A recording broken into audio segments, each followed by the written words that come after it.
কাইলৈৰ পৰা ধেমাজিৰ মাছখোৱা উন্নয়ন খণ্ডৰ খেলপথাৰত টাকাম মিচিং পৰিণকেবাং বেঙেনাগড়া আঞ্চলিক সমিতিৰ উদ্যোগত মাছখোৱা ক্ৰীড়া সন্থাৰ তত্বাৱধানত আৰু বেঙেনাগড়া ফুটবল ক্লাবৰ সহযোগত পঞ্চম বাৰ্ষিক TMPK কাপ 2024 আমন্ত্ৰণীমূলক প্ৰাইজমণি ফুটবল প্ৰতিযোগিতা আৰম্ভ হ'ব।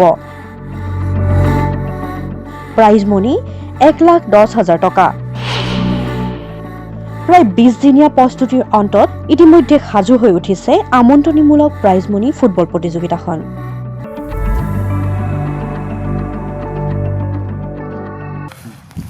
নমস্কাৰ সকলো ক্ৰীড়াপ্ৰেমী ৰাইজক টাকাম মিচিং পৰিণকেবাং বেঙেনাগড়া আঞ্চলিক সমিতিৰ তৰফৰ পৰা ক্ৰীড়াসুলভ অভিনন্দন জ্ঞাপন কৰিছোঁ। আমি টাকাম মিচিং পৰিণকেবাং বেঙেনাগড়া আঞ্চলিক সমিতিৰ উদ্যোগত মাছখোৱা ক্ৰীড়া সন্থাৰ তত্বাৱধানত আৰু বেঙেনাগড়া ফুটবল ক্লাবৰ সহযোগত আমি মাছখোৱা উন্নয়ন খণ্ডৰ খেলপথাৰত বিগত বছৰৰ দৰে এইবাৰো TMPK কাপ 5th এডিশ্যনখনি আমি 31 ডিচেম্বৰ 2024 তাৰিখৰ পৰা আমি আৰম্ভ কৰিব বিচাৰিছোঁ।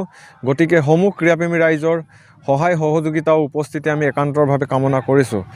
আমাৰ 31 ডিচেম্বৰ তাৰিখৰ দিনা আমাৰ প্ৰথম উদ্বোধনী খেলখনৰ লগতে বৰ্ণাঢ্য কাৰ্যসূচীৰে আমি উদ্বোধনী খেলখন অনুষ্ঠিত কৰিম আৰু আমাৰ উদ্বোধনী খেলখনত অংশগ্ৰহণ কৰিব অসমৰ দুটি আগশাৰী ফুটবল দল, এটা হৈছে কাৰচাং ফুটবল ক্লাব মাজুলী আৰু এটা হৈছে Hatilung football coaching centre Lakhimpur.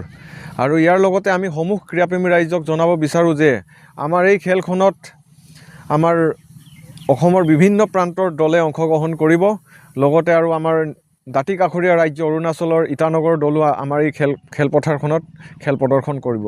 গতিকে সমূহ ক্ৰীড়াপ্ৰেমী ৰাইজক ক্ৰীড়াৰ প্ৰতি তেওঁলোকৰ মনোভাৱ বৃদ্ধি কৰাৰ লগতে নৱপ্ৰজন্মক ক্ৰীড়াৰ প্ৰতি আকৃষ্ট কৰিবৰ কাৰণে আমি এই খেলখন অনুষ্ঠিত কৰি আহিছোঁ। গতিকে সমূহ ক্ৰীড়াপ্ৰেমী ৰাইজৰ পুনৰবাৰ টাকাম মিচিং পৰিণকেবাং বেঙেনাগড়া আঞ্চলিক সমিতিৰ তৰফৰ পৰা উপস্থিতি একান্তৰভাৱে কামনা কৰিছোঁ। ধন্যবাদ।